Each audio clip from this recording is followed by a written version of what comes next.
So apparently I'm going to be doing one of the easiest fix to your AC units that you can do.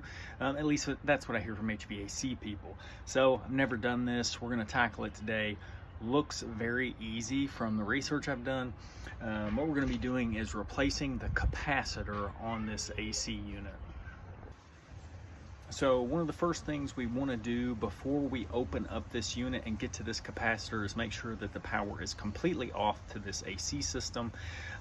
You don't ever want to mess around to where you think you might get shocked because you have 220 running to these things, and it could really not be good.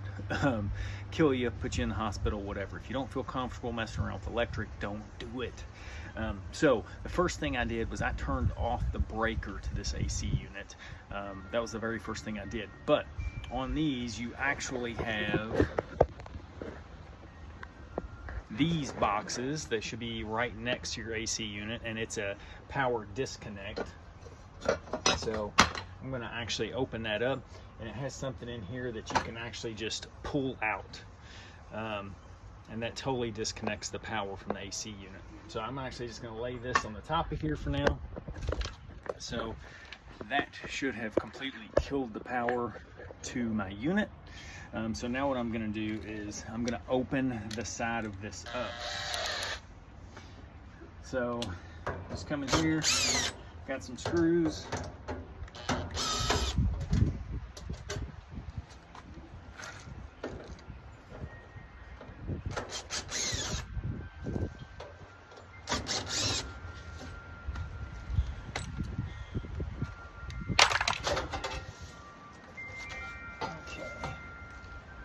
And so right over here, and I'll take my phone and I'll show you guys.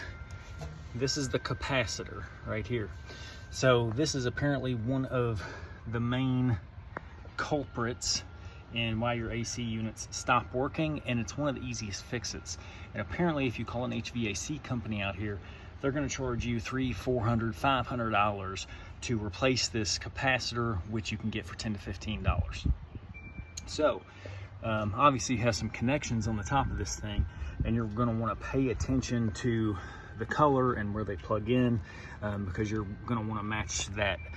You're going to want to match that up on the new capacitor you put on here. I've got my new capacitor here. I actually ordered this online. You can get them from all over the place. You can get them from Amazon. You can probably get them overnighted. I actually had a store here real close to me that I just ran up and got this. So I am going to get started. Oh, other thing, talking about electric. These capacitors actually will hold a charge even if the power is turned off. So you actually want to take a screwdriver and arc these things together, okay, to try and discharge any power. And so you can do that by just taking a screwdriver and touching it, arcing those connections together, okay? And so I don't think there's anything there. So now I'm going to get in here and I'm going to start taking this out of here and matching up the connections, and we're going to see if what is going to fix it. So just to let you know, the reason I'm doing this is when we turned our AC unit on, it kicked on. I mean, the motor and everything kicked on, and it seemed like it was working, but it just wasn't blowing cold. So I don't think the compressor was actually running. So we're going to see if this makes any difference. So I'm going to put you guys back on my tripod so I don't have to hold the phone. Okay, so this capacitor is just being held on here by the same kind of screw that was holding that little cover on. So I'm going to come over here and unscrew that.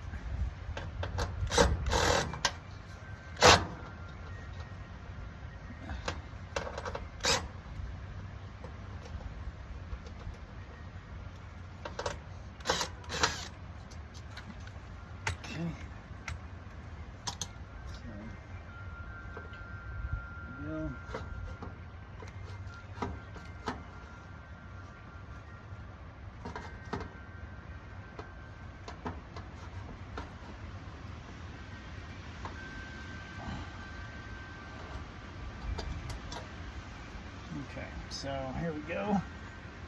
Here's the capacitor. You can see it's got several connections there on it. I'm going to get my new one.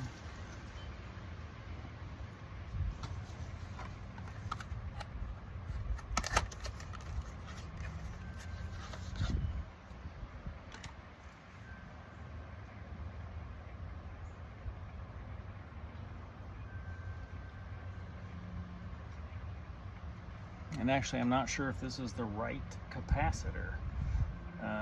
So, does not look like it is. You can see this has 2 spots to connect things, and this one has 3.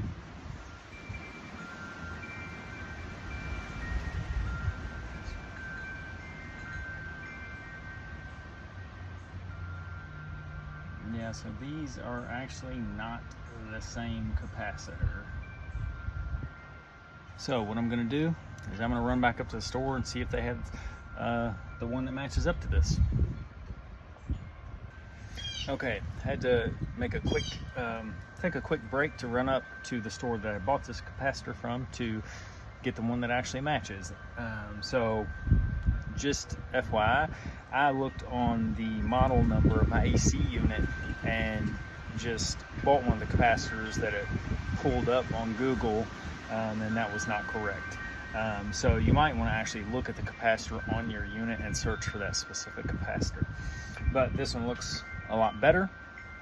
So what I'm going to do now, all I'm going to do is I'm going to look at the connectors on here. I'm going to match them up. I'm going to swap them over.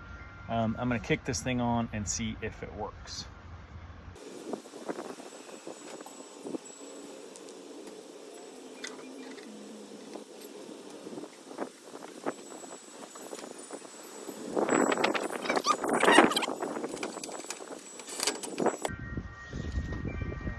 That's tight in there, and I'm actually going to put this cover back on here before I turn the power back on.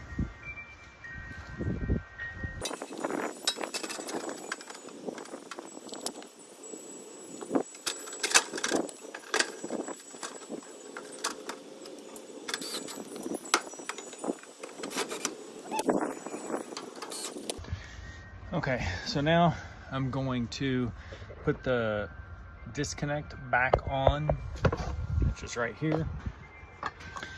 So I'm going to plug this guy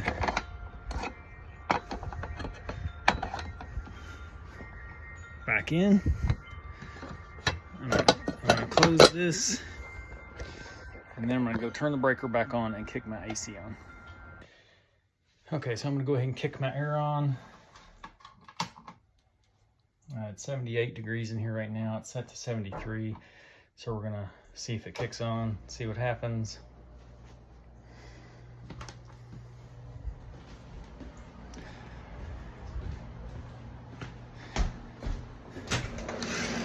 Okay, so you can hear my AC running, which is cool, but it was doing that before.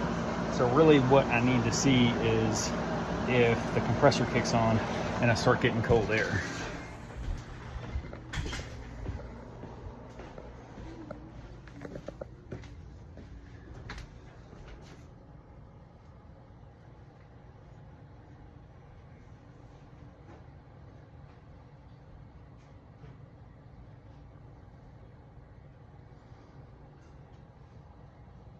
It is blowing, and it is blowing colder than it was the other day. So I think that did it, you guys. Wow. That could have been hundreds of dollars if I called an HVAC company out here, fixed it for 15 bucks. That was so simple. So many of these repairs, and I've done some other stuff too, like cleaning the coil fins off of your unit, things like that, that is such an easy thing to do. It doesn't cost any money. You just go out, take a hose, and spray the debris off of the fins on your AC unit. It allows that system to stay cool and it doesn't overheat. That's one of the main things that HVAC companies get called out for. But it looks like this fixed it. So if you guys are having problems, give this a shot. If you liked the video, give it a thumbs up. Subscribe if you're into DIY. Have an awesome day.